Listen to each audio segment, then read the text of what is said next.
ચકલી ઘર હું તમને શા માટે આપ્યું છે? તમે યુવા ધન એટલે કે 20 વર્ષથી નીચેના હશો બધા બાળકો. અત્યારે ચકલીઓ દેખાય છે નહીં. એનું કારણ જગ્યા નથી. એનું કારણ કે આપણે વૃક્ષો કાપી નાખ્યા. બરોબર, વૃક્ષો કાપી નાખ્યા, આપણું મકાન બની ગયું, આપણે રહેવાની વ્યવસ્થા થઈ પણ પક્ષીઓને રહેવાની વ્યવસ્થા ગઈ.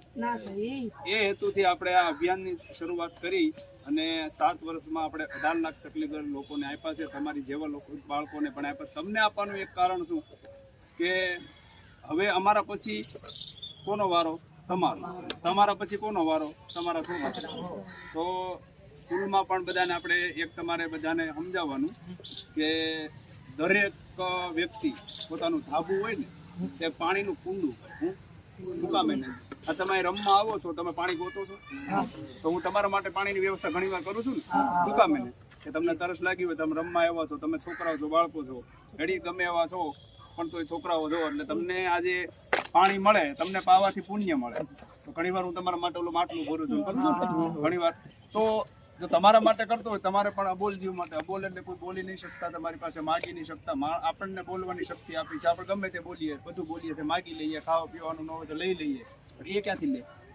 હવે અહીંયા કુંડું પાણીનું ના ભર્યું હોય, આપણા ધાબે ના હોય તો ઉડતું જાય. તો એટલી ગરમી પડે છે 45 ડિગ્રી, તો પક્ષી મરી જાય.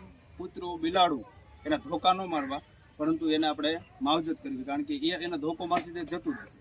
પણ કુદરત છે તમને જવા નહીં દે. એના ચોપડે હંમેશા તમે ગુનેગાર છો. એટલે દરેક જીવનું જતન કરવું એ કોની ફરજ છે? આપણી. તો તમે અહીંયા જેટલા છો એટલા પાણીનું કુંડું ઘરે ભરશો? પાકું? બરોબર છે. આ ચકલી ઘર હું તમને આપું છું અને આપણું અભિયાનનું નામ છે હર ભોલે ચકલી બચાવો અભિયાન. તમે રમો છો ડેઈલી, એટલે આજે તમને ચકલી ઘર આપીને તમને હું આમાં સહભાગી કરું છું. બધા છોકરાઓ સારા છો તમે, બરોબર છે, રમો છો, આનંદ થાય. પણ કહેવાનો મતલબ શું છે ખબર છે? હંમેશા ન્યુસન્સથી દૂર રહેવું.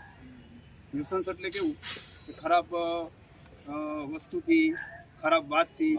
બરોબર, ઘણા લોકો છે નાના એવા હોય છે ત્યાં દારૂ પીવાની શરૂઆત કરે, નવું ખાવાની શરૂઆત કરે. એવું કોઈથી કરવું નહીં. તમારું જીવન બરબાદ કરવું હોય તો કરવું.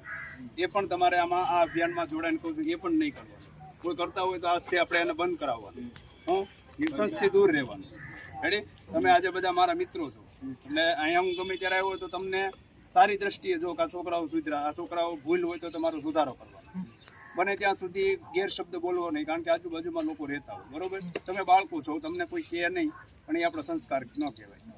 એટલે એ બને ત્યાં સુધી ના કરવું. આપણે કહેવાની સાથે સાથે આવો પણ વિચાર લોકો સુધી આપવાનો. વ્યસન કોઈ ના રાખવું. અને જીવનું જતન માટે કુંડું ફરજિયાત ભરવું. હું તમને કુંડું ના હોય તો હું હવે આવીશ ને ત્યારે બધાને કુંડું આપીશ. આ ચકલી ઘર છે ક્યાં લગાવવાનું? ઝાડ ઉપર નહીં. આપણા ઘરે બાલ્કની હોય, આપણા ઘરે નળિયા વાળું મકાન હોય, પતરા વાળું મકાન હોય તો આપણે ત્યાં લટકાઈ દેવા. આમાં કઈ વસ્તુ નાખવાની નથી, કારણ કે આમાં પક્ષી ચકલી માળો બનાવશે અને એના બચ્ચાને જન્મ આપશે. તમે માળો લગાવ્યો છે, એના બચ્ચાને જન્મ આપશે, એનું બચ્ચા છે મોટા થશે, ઉડતા થશે, તો સમજી લો તમને પણ કુદરત ખૂબ તાકાત આપશે. તમે ભણવામાં આગળ વધો, આગળનું ભવિષ્ય તમારું સારું જાય. કુદરત છે ને કરેલું કર્મ છે તમારું, કુદરત બધું જોવે છે. તો એના ચોપડામાં નોંધ આપે. તમે ખરાબ કામ કરશો, કોઈનું ખરાબ લઈ લેવું, કોઈને પડાવી લેવું, કોઈને આપણે મફતનું લઈ લેવું, તો એ વૃત્તિથી હંમેશા આપણે દૂર રહેવું.